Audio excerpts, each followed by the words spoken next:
BJP को घेरा, राहुल के बाद दीदी का बड़ा दाव। पेट्रोल, डीजल, बुलडोजर और जनता इस सबसे बड़े का घमासान। दोस्तों, अगर विपक्ष के तीन बड़े ताकतवर नेता एक साथ सड़क पर उतरने लगे तो क्या होगा?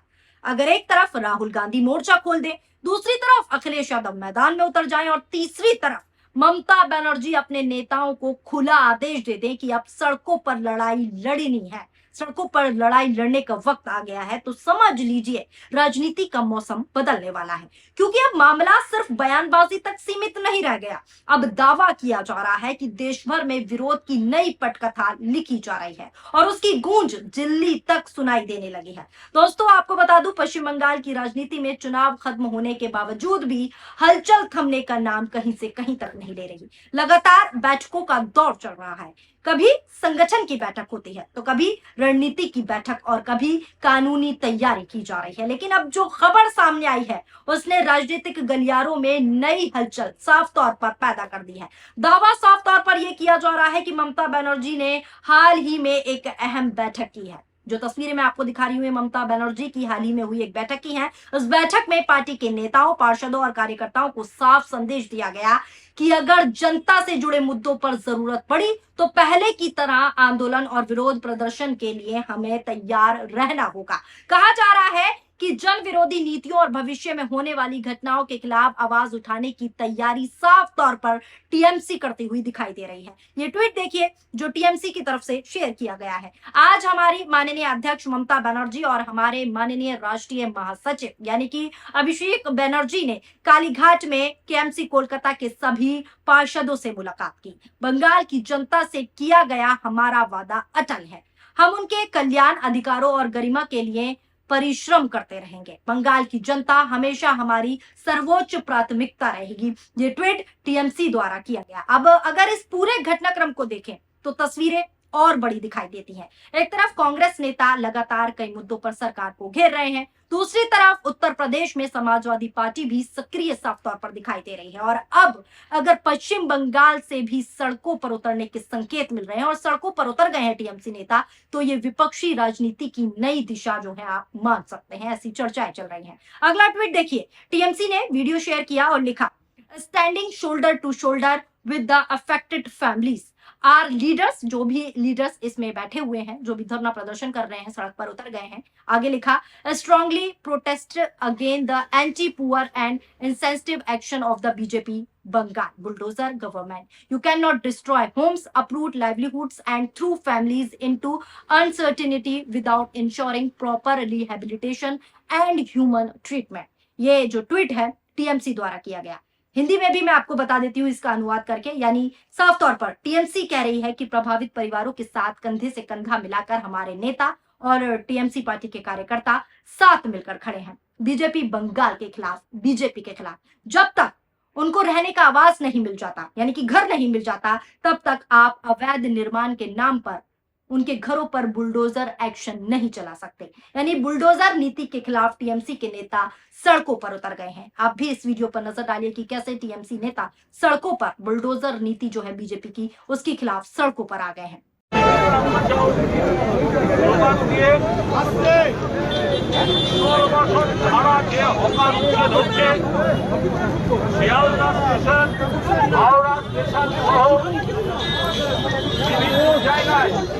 তার বিরুদ্ধে মাননীয় জননেত্রী মমতা বন্দ্যোপাধ্যায় নির্দেশে তৃণমূল কংগ্রেস আমরা আজকে এখানে পথে নেমেছি। শিয়ালদা স্টেশন আমাদের গয়না বন্দ্যোপাধ্যায় মাননীয় বিধায়ক তিনি। देखा आपने किस तरीके से टीएमसी के नेता सड़कों पर बैठे हैं। अब ये तस्वीरें देखिए, ये 4 तस्वीरें हैं, कैसे टीएमसी के नेता सड़क पर बैठकर खुले तौर पर विरोध कर रहे हैं भारतीय जनता पार्टी की बुलडोजर नीति के खिलाफ। आप साफ तौर पर तस्वीरों में देख ही रहे हैं। लेकिन दोस्तों, सवाल यहाँ ये उठ रहा है कि आखिर ऐसा क्या हुआ कि अचानक आंदोलन की भाषा फिर सुनाई देने लगी। इसके पीछे की वजह भी समझना बेहद जरूरी है। पिछले कुछ दिनों से मैं आपको बता दूं, पश्चिम बंगाल में कई सारे विरोध प्रदर्शन की तस्वीरें निकलकर सामने आ रही हैं। कुछ जगहों पर बुलडोजर कार्रवाई और विस्थापन जैसे मुद्दों को लेकर साफ तौर पर विरोध दिखाई दिया। दावा किया गया कि प्रभावित परिवारों के समर्थन में नेता सड़कों पर बैठे हैं और कहा गया कि बिना वैकल्पिक व्यवस्था लोगों को हटाना उचित नहीं है, जिसके खिलाफ वो सड़कों पर आ गए। तस्वीरें मैंने भी आपको दिखाई। यहीं से कहानी ने राजनीतिक मोड़ लेना शुरू किया। सोशल मीडिया पर तस्वीरें जो है वायरल होने लगी। जो तस्वीरें वायरल हो रही है मैं आपको दिखा रही हूँ। नेताओं ने कहा कि अगर किसी परिवार को हटाया जाता है तो उसके घर का पहले इंतजाम किया जाए, उसकी जिम्मेदारी तय होनी चाहिए और उसके बाद ही एक्शन लेना चाहिए। और इसी के साथ विरोध प्रदर्शन की चर्चाएं जो है तेज हो गई और विरोध सड़कों पर उतर आया। लेकिन सिर्फ यही एक मुद्दा नहीं था। विधानसभा और विपक्ष से जुड़ा विवाद भी लगातार चर्चा में रहा। रिपोर्ट्स में दावा किया गया कि विपक्षी नेताओं से जुड़े कुछ प्रशासनिक मामलों को लेकर भी असंतोषी दिखाई दी। इसके बाद विधानसभा परिसर में भी साफ तौर पर खुले तौर पर विरोध प्रदर्शन की खबरें और तस्वीरें सामने आई और फिर राजनीतिक दलों ने इसे लोकतंत्र और विपक्ष की आवाज से जोड़कर सवाल उठाना शुरू कर दिया। अब ये ट्वीट देखिए जो टीएमसी द्वारा खुद किया गया है, जिसमें विधानसभा के परिसर में विरोध प्रदर्शन किया गया। क्यों किया गया वो भी मैं आपको आगे बताती हूँ। टीएमसी का ये ट्वीट देखिए जो स्क्रीन पर मैं आपको दिखा देती हूँ। The Vidhan is tasked with strengthening democracy, but the BJP government undermines institutional norms through its conduct, which is deeply unfortunate. Shri Kunal Ghosh raised serious concern over democratic procedure. इसी के आगे लिखा है कि institutional conventions and strongly criticize the situation, expressing alarm over the functioning of the assembly. अब अगला tweet देखिए। अगला ट्वीट देखेंगे तभी आप समझेंगे कि ये हो क्या रहा है। एक दो ट्वीट नहीं है, काफी ट्वीट है, कुछ ही मैं आपको बता रही हूँ। इसमें देखिए क्या लिखा है। After the BJP government came to power, it has not only disrespect the legislative assembly but has also attempt to silence the voice of the opposition, disputes submitting all required documents. The designated room for the leaders of the opposition has still not been allotted. यानी ये जो विरोध हो रहा है, ये जो tweet पढ़ के सुना रही हूं मैं आपको, ये इसलिए हो रहा है कि जो नेता प्रतिपक्ष है बंगाल के अंदर, उनको ऑफिस जो मिलता है, दफ्तर जो मिलता है, वो उनको अलॉट नहीं किया जा रहा, उन्हें ऑफिस नहीं दिया जा रहा जब से बीजेपी सरकार सत्ता में आई है। यानी साफ कहूं तो विधानसभा के नेता प्रतिपक्ष को उनको ऑफिस अलॉट नहीं किया जा रहा, जिसके खिलाफ यानी कि बीजेपी के खिलाफ विरोध प्रदर्शन हो रहा है विधानसभा के बाहर भी। अब दोस्तों कहानी में एक और मोड़ आता है और वो है आम जनता से जुड़ा मुद्दा जो टीएमसी बखूबी उठा रही है। पेट्रोल और डीजल की कीमतों को लेकर लगातार बहस चल रही है। कुछ दलों की तरफ से आरोप लगाया गया कि कीमतों में धीरे धीरे बढ़ोतरी की जा रही है और इसका असर सीधे सीधे जनता पर पड़ रहा है और वाकई में पड़ भी रहा है आम आदमी पर। सोशल मीडिया पर भी इसे लेकर प्रतिक्रियाएं सामने आने लगी।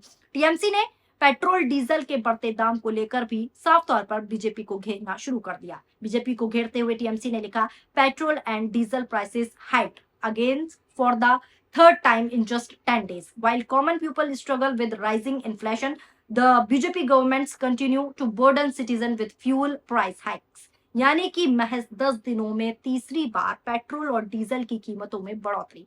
जहां आम लोग बढ़ती महंगाई से जूझ रहे हैं, वहीं भाजपा सरकार ईंधन की कीमतों में बढ़ोतरी करके नागरिकों पर बोझ डालना चाह रही है। ये ट्वीट टीएमसी द्वारा किए गए। टीएमसी द्वारा इस तरीके के ट्वीट किए जा रहे हैं और साफ तौर पर बीजेपी को घेरा जा रहा है। अब दोस्तों यहाँ राजनीतिक एक्सपर्ट्स एक दिलचस्प बात कह रहे हैं। उनका कहना है कि जब महंगाई, रोजगार और जन सरोकार के मुद्दे एक साथ जुड़ते हैं तो सड़क की राजनीति फिर मजबूत होने लगती है, जिसके बाद जो सत्ता में बैठी सरकार होती है उसकी कहीं ना कहीं टेंशन बढ़ जाती है। इतिहास गवाह है कि भारत की राजनीति में कई बड़े आंदोलन सड़क से शुरू हुए और बाद में चुनावी मुद्दे बन गए। यही वजह है कि अब ममता बनर्जी की सक्रियता को सिर्फ बंगाल तक सीमित नहीं देखा जा रहा। और दोस्तों अब सबसे बड़ा सवाल यही है कि क्या विपक्ष के अलग अलग चेहरे एक बड़े मंच की तरफ बढ़ रहे हैं, क्योंकि राहुल गांधी पहले से सक्रिय हैं, लगातार सवाल पूछ रहे हैं, लगातार बीजेपी को घेर रहे हैं, अखिलेश भी मैदान में है और अब ममता बनर्जी की बैठक ने नई चर्चा छेड़ दी है। कुछ राजनीतिक जानकार मानते हैं कि आने वाले समय में विपक्ष जनता से जुड़े मुद्दों को लेकर ज्यादा आक्रामक रणनीति अपना सकता है। हालांकि राजनीति में संकेत और वास्तविकता के बीच काफी फर्क होता है, ये मैं शुरू से कहती आई हूं। फिलहाल इतना तय है कि पश्चिम बंगाल में जो संदेश निकल रहा है उसने राजनीतिक हलचल साफ तौर पर बढ़ा दी है। बैठकों का दौर जारी है। मैं आपको तस्वीरें दिखा रही हूँ, विरोध प्रदर्शन की तस्वीरें सामने आ रही हैं, वो भी मैंने आपको दिखाई। और विपक्षी दल लगातार सक्रिय दिखाई दे रहा है। और कहा तो ये भी जा रहा है कि अब वो दिन दूर नहीं जब ममता बनर्जी खुद भी बहुत जल्द सड़क पर आ सकती हैं। ऐसी चर्चाएं हो रही हैं सोशल मीडिया पर। अब आने वाले दिनों में ये सिर्फ विरोध तक सीमित रहेगा या फिर बड़ा राजनीतिक अभियान बनेगा, ये तो आने वाला वक्त बताएगा, क्योंकि इस पर ही सबकी नजर है। क्योंकि राजनीति में कई बार सड़क पर उठी आवाज संसद तक पहुंच जाती है। फिलहाल दोस्तों, आपकी इस खबर को लेकर क्या राय है, नीचे कमेंट बॉक्स में अपनी प्रतिक्रिया जरूर शामिल कीजिएगा। वीडियो पसंद आई हो तो वीडियो को लाइक कीजिए और हमारे चैनल को सब्सक्राइब करना ना भूलें और वीडियो को ज्यादा से ज्यादा शेयर करें। शुक्रिया, धन्यवाद, नमस्कार, जय हिंद, जय भारत।